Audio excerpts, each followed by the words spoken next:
Ngaha turaje Nyagasani twitabiriye ingoma y'urukundo ku izina ry'Imana Data na Mwana na Roho Mutagatifu, amen. Amahoro bana b'Imana, ni muhumure, Imana iradukunda, ije kutugira neza kuri uyu wa gatatu w'icyumweru cya kane cya Adventi, tariki 24 Ukuboza 2025. Dore amasomo ajya kuduhuza n'ab'ijuru. Isomo rya mbere ni mu gitabo cya kabiri cya Samweli, umutwe wa 7 umurongo wa 1 kugeza kwa 5, umurongo wa 8 kugeza kwa 12, umurongo wa 14 n'uwa 16. Umwami Dawudi atura mu ngoro ye, kandi Uhoraho amuha ihumure, amukiza abanzi bose bari bamukikije. Bukeye umwami abwira umuhanuzi Natani ati, dore ntuye mu nzu y'ibiti by'amasederi, naho ubushyinguro bw'Imana bukaba mu ihema. Natani abwira umwami ati, icyo utekereza gukora cyose genda ugikore, kuko Uhoraho ari kumwe nawe.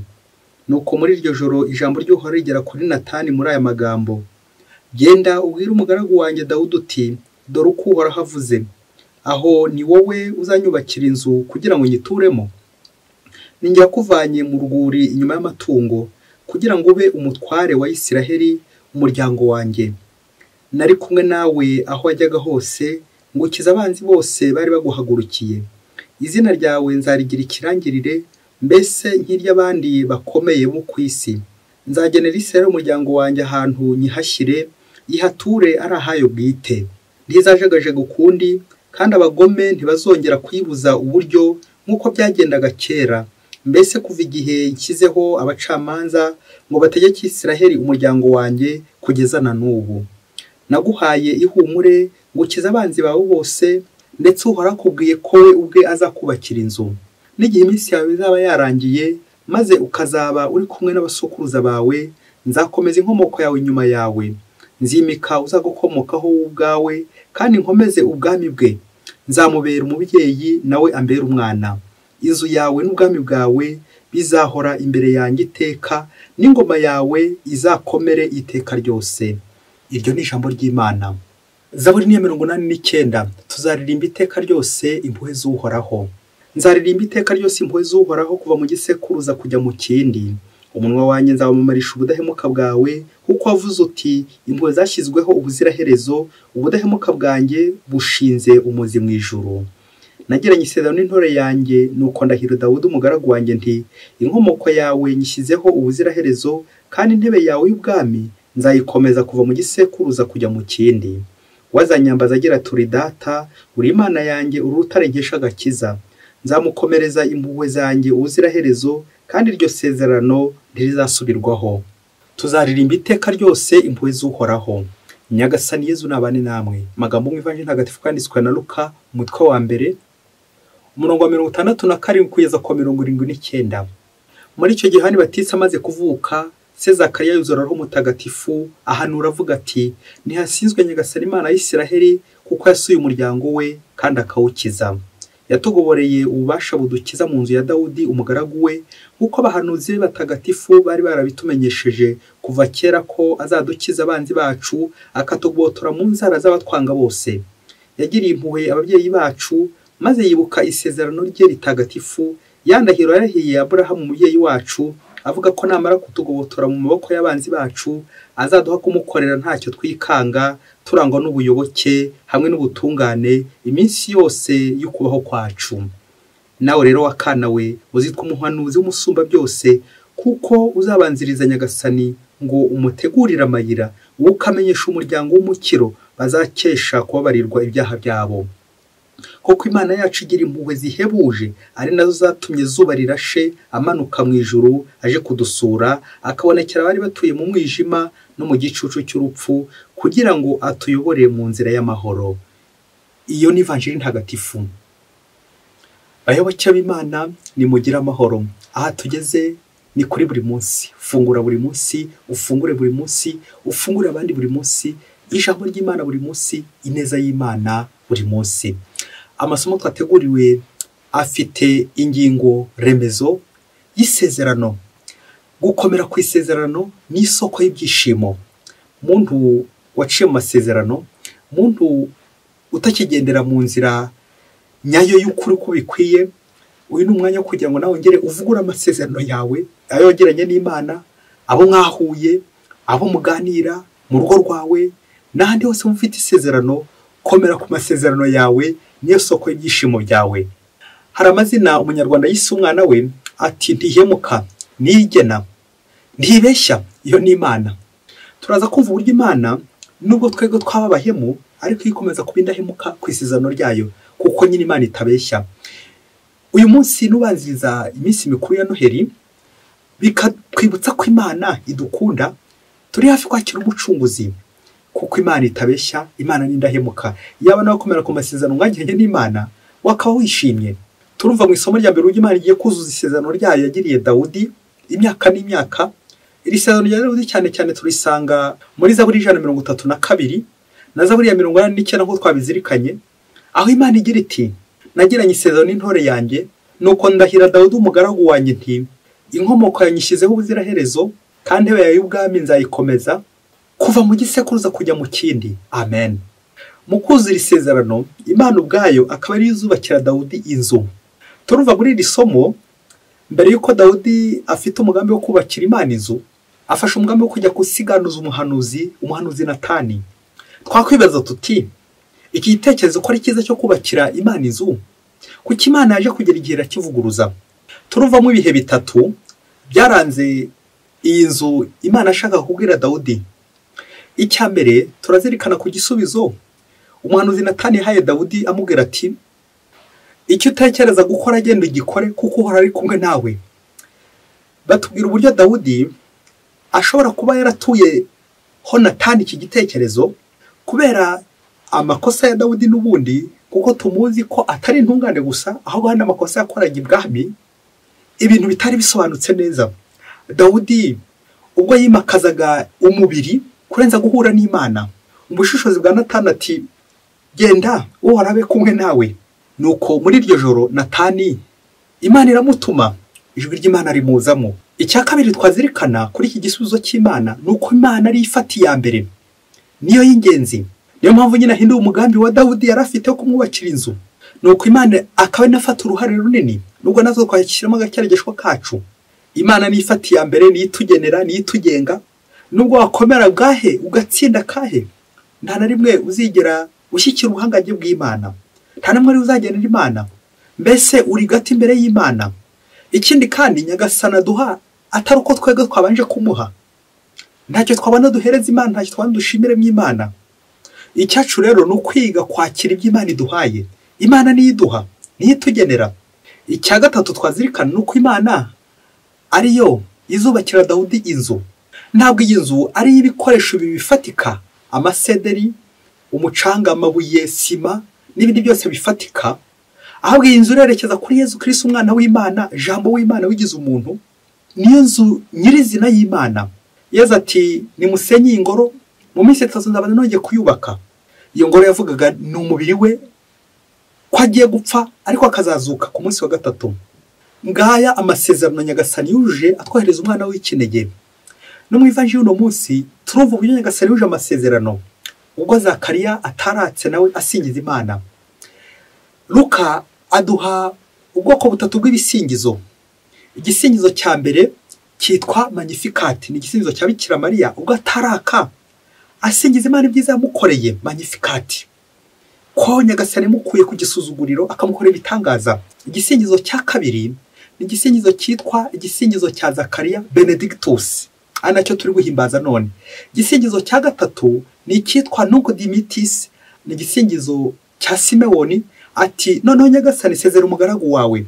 Ibyo bisingizo dukunze kubiherekesha amasengesho aya mu gitondo, Benedictus de Lord, naho aya ni mugoroba Vepre tukaherekesha icyo gisingizo cya Bikira Mariya Magnificat. Amasengesho yo ku mugoroba dusoza umunsi complet tukaherekesha icyo gisingizo cya Simewoni, Nyagasani sezera umugaragu wawe, tukaryama turi kumwe n'Imana turi gusingiza Imana.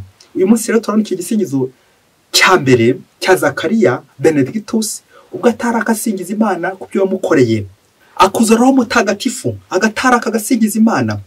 Ubwo Imana yuje amasezerano yayo kuva kuri Aburahamu, Dawudi agakomeza kugeza ubwo twaje umwana w'ikinege. Bigaragare ko nyine Imana itabeshya, ntihemuka. Imana ntibagirwa isezerano ryayo, yuza buri gihe byasezeranye. ku Imana yuzuye isezerano ryo kuducungura nibyo bigiye gutuzana ibyishimo bya Noheli. Ijambo isezerano berit mu Giheburayi, mu Gifaransa alliance, mu Kilatini ni inshinga bita ligare, kuboha, kuzinga, kubumbira hamwe, kuzirika kunga. Isezerano riraboha rirazirika, rirahuza. Nguko rero ko natwe tugomba gukomera ku masezerano yacu niho tuzishima. Umuntu wese uzakomera ku isezerano ntabwo azigera yishima. Imana nanjye kuvuga yishimye igihe yuje umugambi wo gukiza abantu ikohereza umwana w'ikinege. Nawe niba ushaka kwishima komera ku masezerano yegeranye n'Imana. Uko tuganira n'Imana, uko tubanye n'Imana, Imana idusezeranya kuyibera Imana natwe tukayibera umuryango mwiza. Uze kwisuzuma uno munsi niba ugikomeye ku masezerano yawe guhera uri umuntu wabatizwa kugeza na n'ubu, kuko Imana ari itugenera. Ngo umunsi umwe hirya kure cyane muri Afurika, ngo abihaye Imana babaga mu nzu bifungiranye, bishoboke ko bari abamonaki babandi basenga kandi bagakora, ariko bakabikorera imbere mu nzu yabo badasohoka. Umunsi umwe rero kera kabaye ngo byaje kugera igihe barasohoka, bishoboke ko bari gufata akayaga hanze. Ngo umwe muri bo wari warize yaraminuje, bishoboke ko yari afite dogtora, wageze hanze ari gufata akayaga birumvikana, aza kurabukwa mu ruganda ko hari mugenzi we bari bariganye ari nawo murushaga ubwenge, ari kuyoragura ibifaranga ngo mu ruganda. Nuko aramuremuza aramubwira ati ariko sha waje nawe ukajyora kuri ibi bifaranga, ubundi niba nakorera umuryango uri no kuyora kuri ibi bifaranga. Atekereza uburyo yamurushaga ubwenge ari kuyora ibifaranga, nawe afata icyemezo cyo gusaba abakuru ko yajya afata kuri ibyo bifaranga agakorera akazi, ubundi agataha muri community agakomeza nyine no kumunaki ariko no gufata ibifaranga. Dore ko icyo gihe bishoje ko nyine hari inzara, ibihe bibi muri uwo muryango w'abihaye Imana. Nuko afata icyemezo cy'uko nyine uwo nguwo agiye kujya akora agakora amafaranga, ubundi agataha muri community ubuzima bugakomeza. Urumva arasohotse kandi bitari byemewe gusohoka, ariko kubera ayo mafaranga bibaye ngombwa nyine ko asohoka kugira ngo ajye yafata. Nuko buri gitondo akajya ku kazi akagaruka mu muryango, akajya ku kazi akagaruka mu muryango. Igihe cyaje kugera, dore ko abamonaki akenshi bakunze guhurira ku isengesho, gusangira, guhurira hamwe muri gahunda za community z'ubutumwa. Wa monaki wagiye gukora amafaranga, iyo kiza kujya ntakajya ataha ku gihe, agasanga abandi bariye, agasanga abandi baryamye, agataha amajoro. Kubera ko yabagazanye uruho rw'amafaranga, hagira umubaza impamvu atashye nijoro, ati ariko nzanye amafaranga menshi. Hagira umubaza impamvu atinda, ati ndamutse ntakoreye amafaranga mwashira inzara yabica. Ati ninjye batunze. Nuko atangira cyurira bagenzi be nyuma yuko nyina agezana uruho rw'amafaranga akarutereka imbere yabo, ati ninjye batunze, ndamutse ndahari mwashira, ndamutse ndahari mwapfa, ndamutse ndahari ntimwabaho. Bagenzi be rimwe na rimwe bakabyakira, ikindi gihe bakaba bari kurira bibaza uburyo mugenzi wabo bacyurira. Igihe cyagera bagashaka kumwirukana, ati ninjye batunze ndahari ntimwabaho. Nuko umunaki yarangiza gukora amafaranga akaza nijoro aje kuryama nako aje kubyuka, ntazigere yongera guhura n'abandi. Abandi baramubura neza kubera kwitwaza amafaranga, akabashinyagurira, akabatuka, akababwira nabi. Bakomeje kugenda bamubaza impamvu atinda, atifatikanya n'abandi muri community, ararakara, arivumbura, afata icyemezo cy'uko agiye kuba hawe nyine, bitewe nyine n'uruho rw'amafaranga yari amaze kubona, konti zimaze gupfiningira, kugira ngo arebe ko bagenzi be uko babaho atariho, bityo inzara izabice we yimereye neza ari mu mutuzo mu mahoro.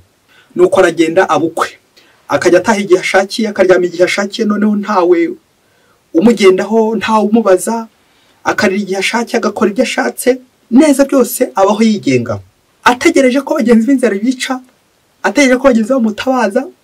Agiye kubona bagenzi be ntawe yigeze amutabaza, ahubwo kuva yagenda bahise babona amahoro. Wa muryango abari barimo bongeye gutuza, babona amahoro, bamererwa neza, barishima. Nuko biza kurangira undi nawe arekereje ati kandebe ukuntu bagiye gupfa, inzara ibice, ndebe ukuntu bazanyenginga. Yewe na n'ubu ntawe uraza kumwinginga, ariyo ngiyo yaviriyemo aho ngaho nyine imbere, aho agasigaye yibaza uburyo azongera gusaba kwinjira wakomeze asangira ubuzima bw'abihaye Imana n'abandi. Yarabibuze, yaviriyemo iyo ngiyo nyine ahantu yagiye kwicumbikira wenyine, mu gihuru ahantu yagiye gucumbika, ategereje ko bagenzi bazamwinginga. Na n'ubu ntawe uramwinginga, nawe ureko undi abandi babibereho mu mahoro. Bayoboke b'Imana, Yezu Kristo akuzwe. reka dusoreze gutuntu dutatu tuza kongera kugufasha nawe kureba uburyo wabaye umuhemu ku isezerano cyangwa uri indahemuka ku isezerano. Icya mbere, abihaye Imana basezerana imigenzo itatu kugira ngo babungabunge amasezerano yabo: obeissance, kumvira; chasteté, ubumanzi cyangwa ubusugi; pauvreté, ubukene, guhora bakeneye Imana buri munsi. Ibyo byose iyo wabyujuje neza urishima, umererwa neza. Abashinze urugo basezerana kudahemukirana. Iyo umwe aciye mugenzi we inyuma birangira atishimye, birangira abuze amahoro. Dusabire ingo zacu, dusabire imihamagaro yacu abagiye bibuza amahoro, abagiye bibuza ibyishimo kubera iki? Guhemuka ku isezerano. Uyu munsi Nyagasani arifuza ko ahantu hose wahemutse wongera kumugarukira, nawe kuza amasezerano ye mukaba bamwe, mukongera mukiyunga, kuko nta mahoro umunyabyaha ntuzigera wishima mu gihe cyose uri guca mu isezerano. Icya kabiri, dusabira abantu bose bajya baviramo imbere. Ukaba ushinze urugo ariko waraviriye imbere, divorce, waratandukanye n'umubana kandi ukirimo nta byishimo wagira. Ukaba wihaye Imana waraviriyemo imbere, uri kwivumbura kubera ubwenge bwinshi ufite, amashuri wize akaba gutera kwivumbura, amafaranga menshi ufite akaba gutera kwivumbura, akazi ufite kakaba kagutera kwivumbura, kaza kurangira ubaye ukwawe, wigumuye kuri societe, wigumuye kuri communauté kubera iki? Amafaranga menshi, kwagukira byibagiza gukinga, ugahemuka ku isezerano ryawe. Icya gatatu ari cyo cya nyuma, ni ibukiro rya mbere mu bikiro rumuri, Yesu abatizwa muri Yorodani. Dusabine mo gukomera ku masezerano y'abatisimo. Amen, amen. Nawe rero uno munsi urebe ibintu byose byagiye biguhuza bikakubuza kuza amasezerano y'Imana, ibintu byose byakudohoye, ibigare, ingeso mbi, ibitaramo, boîte de nuit, ubukire bwa hano ku isi, kwiruka ku bintu bya hano ku isi, amafaranga yewe, amashuri, utaha amajoro, kugenda amajoro. Twongere twibutse ko ejo tuzahimbaza jambo w'Imana, urumuri rw'amahanga, zuba rirashera urumuri rw'amahanga. Bityo nawe ukere kugendera mu rumuri rw'Imana, ukora neza icyo Imana ishaka, ugendera mu nzira zayo buri munsi. Wese Imana ibaha umugisha. Imana Data na Mwana na Roho Mutagatifu. Amen. Padiri Musumbuko Ladislas wa Diocese ya Cyangugu.